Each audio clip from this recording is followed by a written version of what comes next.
சுமார் 15 கோடி ரூபாய் திட்டத்தில் பிரம்மாண்டமாக கட்டி முடிக்கப்பட்ட பேரூர் படித்துறை தர்ப்பண மண்டபம் கோவில் நிர்வாகத்திடம் ஒப்படைக்கும் புனித நிகழ்விற்கு அன்புடன் அழைக்கிறார் நல்லறம் அறக்கட்டளையின் தலைவரும் சமூக ஆர்வலருமான SP அன்பரசன்.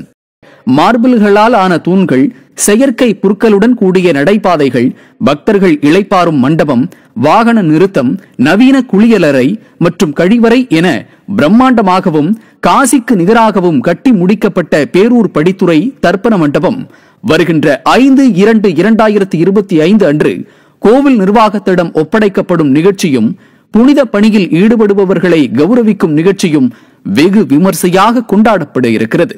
கோவை மாவட்டம் உட்பட தமிழகத்தின் பிற மாவட்ட மக்களும் பிற மாநில மக்களும் பயனடையும் இந்த புனித இடத்திற்கு பொதுமக்கள் அனைவரும் கலந்து கொண்டு சிறப்பிக்க வேண்டுமாய் நல்லறம் அறக்கட்டளையின் தலைவரும் சமூக ஆர்வலருமான அன்பரசன் அன்போடு அழைக்கிறார்.